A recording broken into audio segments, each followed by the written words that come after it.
Welcome back, Algebra 2. We're going to be looking at the graph of the cotangent function. So if you recall, the cotangent function also has a period of pi, just like the tangent function. And we're going to be talking about where the cotangent function is undefined. If you remember, the cotangent function can be expressed as the cosine of x over the sine of x. And so when we're trying to figure out when the cotangent function is undefined, we're really going to figure out when is sine of x equal to 0. And so, again, if you remember your unit circle, sine of x will correspond to the y-coordinate of the point on the unit circle. That would be when x equals negative 2 pi, negative pi, 0, pi, 2 pi, any multiple of pi, right? Because you want the terminal side of the angle to lie on the x-axis.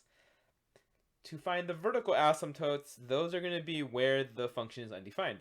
So I'm going to have a vertical asymptote at negative 2 pi, at negative pi, 0, pi, and 2 pi. The vertical asymptotes will occur where that function is undefined. So let's look at the graph of y equals cotangent of x. We know that we have an asymptote at pi. We know we have an asymptote at 0. And for now, let's just graph one cycle. And the way we're going to graph this is by just plugging in points. So here I'm going to make a little t-chart. I'm going to plug in these three angles, pi over 4, pi over 2, and 3 pi over 4. Pi over 2 is right here, by the way. Pi over 4 would be right here, and then 3 pi over 4 would be right here. And so cotangent of pi over 4, if you remember, is just 1. Cotangent of pi over 2 is 0. And then cotangent of 3 pi over 4 is negative 1. And what we're going to do is we're going to carefully plot out these points. So here will be my first point. Here's my second point. Here's my third point. And then my graph will look something like this. So if you notice, it looks like the tangent curve, except it's reflected over the x-axis, right? And the asymptotes are also different. So that's one full cycle that I just graphed. Has a period of pi. Let's graph one more cycle.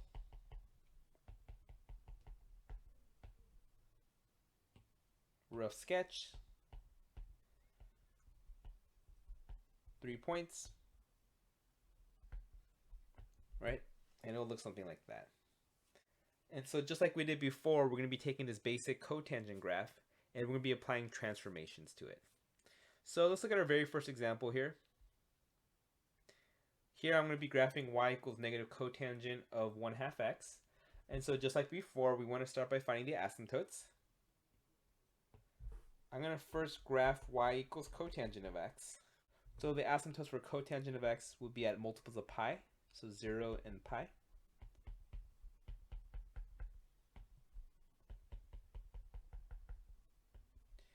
And here I'm going to put 1, negative 1. This would be pi over 2. And then from there, I can plot my points. This would be my first point. This would be my second point. This would be my third point. And my graph will look something like this.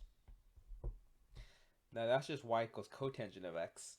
Now let's do the 1/2 inside of it. That 1/2, because it's a number between 0 and 1, tells me that this is going to be a horizontal stretch. In other words, I'm going to multiply all the x coordinates by 2. So what that means then is that my asymptotes will also change. So one way you can figure out the asymptotes is by taking the asymptote for cotangent of x, which is x equals 0 and x equals pi, and we're literally just going to multiply that by 2. That will give me x equals 0 and x equals 2 pi. So that means that I'm still going to have an asymptote at 0,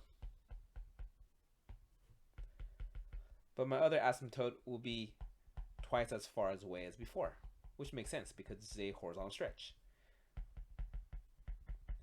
And then from there, I know that my first point will be right in the middle, which will be right here. I know my next point will be between 0 and pi, which will be pi halves, and that's going to go up 1 unit. And then here, this would be 3 pi over 2, and that's going to go down 1 unit. And so my graph will look something like this. Last thing I want to do is that negative in the front, which is just a reflection over the x-axis. So we're just going to take each of those points on the blue curve, reflect it over the x-axis, and this will be the graph of y equals negative cotangent of 1/2 x. So at this point, try this example on your own.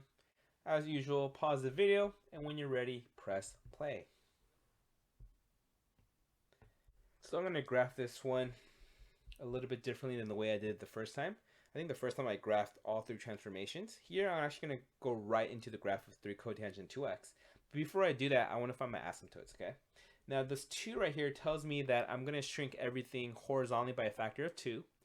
All I'm going to do is divide all the x coordinates by 2.